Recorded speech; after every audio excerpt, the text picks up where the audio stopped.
Na mpenzi mtazamaji wa channel hii ya YouTube ya 5 Media, usisahau kusubscribe, kulike pamoja na kucomment ili uweze kupata notification pamoja na update mbalimbali ambazo zinaendelea kwenye mitandao mbalimbali ya kijamii. Na taarifa zaidi kubwa kuliko ni kuhusiana ile ambayo inaendelea dhidi ya klabu ya soka ya Simba Sport Club dhidi ya klabu ya soka ya Dar es Salaam Young Africans baada ya mchezo ule kuweza kuahirishwa. Sasa pia kumekuwa na taarifa nyingine nzito ambayo imeweza kuibuka kwenye mitandao mbalimbali ya kijamii, na taarifa nyingine hiyo ni ile ambayo inahusisha kuhusiana na uwanja wa Benjamin Stadium Mkapa kuweza kufungiwa na shirikisho la mpira wa miguu yani TFF. Sasa katika barua hiyo ambayo imeweza kuwekwa siku ya leo ambayo inaeleza vizuri ni kwa namna gani mchezo huo uliweza kufungiwa pamoja na uwanja huo kuweza kufungiwa. Hii inakuja mara baada ya TFF kuandika barua ambayo imeweza kujieleza kama ifuatavyo. Barua hiyo ambayo imeweza kuwekwa na TFF imeeleza kwamba shirikisho la mpira wa miguu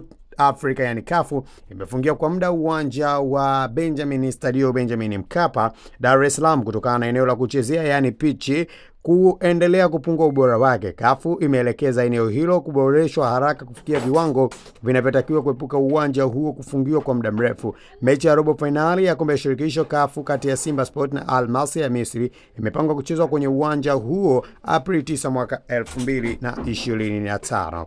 Ili kuondoa usumbufu, shirikisho la mpira wa miguu Tanzania TFF imetaka kutumia jina la uwanja mbadala utakaotumiwa na Simba kufikia Machi 14, 2025. CAF inafanya ukaguzi wa uwanja wa Benjamin Mkapa Machi 20 ili kuona maboresho yaliyofanya kabla ya kuamua kuhusu utumike au kuendelea kufungia.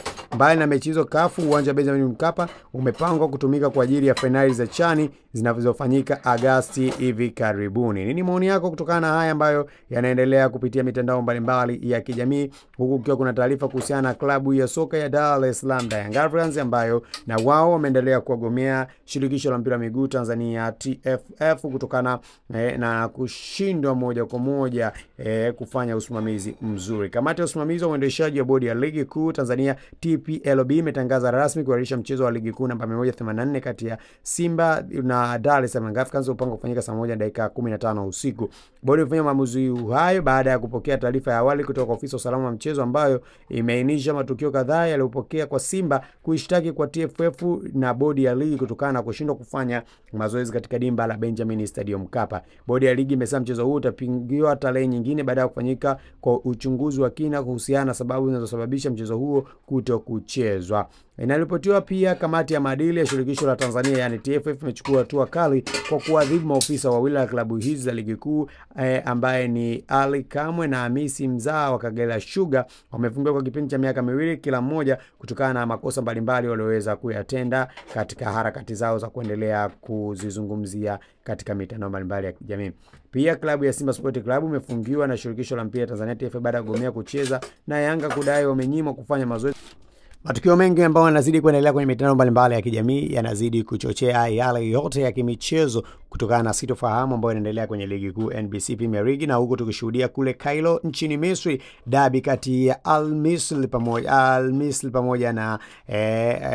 pamoja na Zamalek yani Al Ahly kumlazi pamoja na Zamalek, mchezo huo kuweza kuahirishwa kutokana na baadhi ya masuala kutokuweza kukaa sawa, ambapo Al Ahly walilazimisha kupata uamuzi kutoka nje ya bara la Afrika. Nini maoni yako? Usisahau kwenda hapo alipoandika subscribe kisha bonyeza hiyo alama kengele ili uweze kupata notification pamoja na update mbalimbali kupitia YouTube channel hii ya 5 Media. Bye tena mpaka wakati mwingine, mimi sina la ziada, kazi yangu itakuwa ni kupatia habari kemkem.